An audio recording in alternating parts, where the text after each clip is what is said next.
So the GameStop saga happened, and I wanted to dedicate a video to talk about this and also document my learnings towards the end of this video. So before I start this video, no, this video is no financial advice or recommendation for you to do anything. It's just general information for entertainment purposes. And this video is actually going to be quite different. So if you do enjoy this, make sure you gently smack that like button right there, just so that I know you enjoy videos like these. So without further ado, let's go! Now, over the last couple of weeks, the GameStop saga has literally took my commerce and finance degree and threw it down the toilets. And this is what their share price look like right now. It's not an S-shaped share price growth, but an L shape. And I was thinking at the time, L for loser, and this time the L is on the hedge funds. I've learned a lot about the markets in this saga, and I'll talk more about my learnings towards the end of this video. And that brings me to Act 1, which is Wall Street shorting GameStop. But more specifically, I'm talking about Melvin Capital Management. Now, for those of you who have no idea what GameStop does, just give me a second. I promise you, you have probably walked into one of the GameStop stores in the past. Now, this is a video game and merchandise reseller. It has more than 5,000 stores across US, Europe, and Australia. And guess what? They own EB Games. Yes, the EB Games we love and I loved as a kid. A place where I had to negotiate getting good marks so that I can get a damn PS2. But over the years, they have slowly declined. They found it really hard to modernize their business, but at the same time, why would you go to a retail store to buy games when you can download it straight onto your console or your computer? And of course, the share price have suffered quite dramatically as well. Now, as it declined, hedge funds, in particular Melvin Capital, shorted GameStop, hoping to profit from their stocks declining further. And if you go on fintel.io, you can actually see that Melvin have built up a very large position in shorting the stock over the years. And just for your information, Melvin Capital have also shorted Tesla in the past. This is a key plot in the story, so I'm going to come back to that in just a second. Now, before I move on to Act 2, the juicy part of the story, let me quickly talk about short selling. I've simplified a few things just so that it's easier to understand. Now, everything starts from a fund doing their due diligence on a company. And with some companies, they believe that the company is actually worth a lot less than what the market is saying. So to make money on that thesis, the short seller will borrow the stocks from the broker, and then they would sell that stock in the market for a particular price. Now, let's say that stock is $500 at the moment. If the fund is right and the stocks decline in value, what happens then is that the short seller will buy those stocks back at a cheaper price, and then they will give those shares back to the broker and they get to keep the difference. So that's how funds make money in short selling. Now, an easier way to understand this is if a fund decides to short sell a stock, as the share price declines in value, they actually make money. But if the share price increases, they will lose money. But what if the share price shot up too quickly? Now, when that happens, the broker, which is the company lending the stock to the short seller, they will get nervous. And they will get nervous whether these people can actually pay their bills. So what will happen then is that the broker will actually force the short seller to buy some of these stocks back at a higher price to cover some of the losses in their short position. But in the process of forcing the short seller to buy back those stocks sooner rather than later, at least a portion of it, that will push the share price higher. And the higher the share price, the more short sellers will be forced to buy back those shares to cover their short positions. And that is what you call a short squeeze, where the short sellers are literally forced out of their position at a loss. And that brings us to Act 2 of the GameStop saga, revenge. Now, Act 2 starts with RC Ventures, which is an entity managed by Chewy.com founder Ryan Cohen, disclosing a large position in GameStop, assuming 3 board seats, and summarize his bull case as, and I quote, "We are excited to bring our customer-obsessed mindset and technology experience to GameStop and its strategic assets, expanding the ways in which it delights customers and becoming the ultimate destination for gamers." This is about turning around GameStop. And this happened in early 2020 when GameStop was trading at close to $20 a share. Then, realizing the massive short position in GameStop by Melvin Capital, Wall Street Bet Redditors started mobilizing, buying GameStop call options, attempting to absolutely wreck the short positions.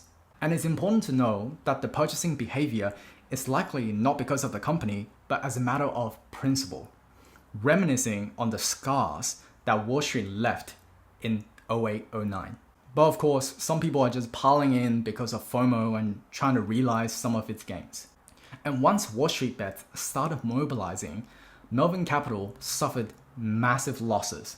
And similar to 08-09, there were people to bail them out, with Citadel and Point72 pumping $2.75 billion into the company. Remember earlier in the video, I mentioned that Melvin Capital was actually shorting Tesla in 2016, 2017, and 2019. Shoutouts to Tom Nash's channel on this point here. What happened after Citadel and Point72 bailing out Melvin Capital? Chamath from Social Capital and Elon joined in on the fun. Chamath actually bought call options on GameStop at $115, and Elon said GameStop, pointing them to the Wall Street Bets thread. And what happened after that? The price went straight up. And this is what Chamath said in CNBC about this whole situation. So this morning I woke up after spending all last night in Wall Street Bets, reading about all of this stuff. I ended up closing up my position this morning, and I wanted to announce that I'm taking all the profits that I made, plus my original position. So I'm going to take $500,000, and I'm going to donate to the Barstool Fund for Small Businesses. But I really want to tell you, beyond the $500,000 donation or the money that I invested, which was, not a huge amount in the grand scheme of that stock or the entire market, what I learned, because I think what I learned over the last couple of days is important for everybody that's watching CNBC. I think that what you're seeing is essentially a pushback against the establishment in a really important way. You have a lot of people, and I would encourage anybody who is dismissive of this thing to go into Wall Street Bets and actually just read the forums. And I think that you're going to see three kinds of posts. The first kind of content are a lot of people doing some incredible fundamental diligence on companies, trying to think about long-term value. And in my opinion, many of them are doing as good and, frankly, a better job than a lot of hedge fund analysts that I work with. That's number one. The second are a lot of people who believe that, coming out of 2008, what happened was Wall Street took an enormous amount of risk, and they left retail as the bag holder. And a lot of these kids were in grade school and high school when that happened. They lost their homes. Their parents lost their jobs. And they've always wondered, why did those folks get bailed out for taking enormous amounts of risk and nobody helped and showed up to help my family? And then the third thing is a realization that instead of having idea dinners or, quiet whispered conversations amongst hedge funds in the Hamptons, these kids have the courage to do it transparently in a forum. And I'm not saying all of it is perfect by any means, but I think it takes an enormous amount of faith in the system to be that transparent, to talk about things, and then for each individual to make their own mind up and to do things. So yeah, GameStop went to $347 per share, and it was $17 on the 8th of January 2021, massively squeezing Melvin Capital out of their short position. And it seems like after all of that, with Citadel and Point72 giving them a lot of money to bail them out, they have finally closed their short position recently. While I'm getting tons of lols and so much joy watching this unravel, there are things that makes me unsettled. And this brings me to my learnings as an observer from the sidelines. Firstly, these kind of Robin Hood type events reminds me that while I'm on Earth, it's really important and my responsibility to leave it in a better place with whatever resource I have or whatever that's in my control. When you people for your own gain, it might just come back and bite you. At the same time, I am constantly reminding myself that in the short term, the market is a voting machine. And in the long term, it's a weighing machine. The faster something goes up, the faster it will come back down. But never ever underestimate the short-term voting machine. And lastly, and probably the point that unsettled me the most, there are going to be ripple effects on other shorted stocks, where the share price for these shorted stocks will get pumped, forcing the hedge funds to deleverage. And how do they deleverage?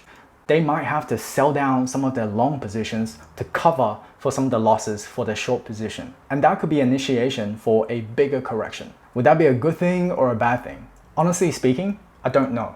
But I do believe the outcome of this lesson will be something that I remember for the rest of my life. I hope you enjoyed that and have learned something new. If you want to support the channel, the Patreon link is in the description box below, or smacking that like button right there, subscribe to my channel and click onto the bell so that when I release future videos, you'll be the first one to know. Of course, Otto will always do the honors and see you very, very soon.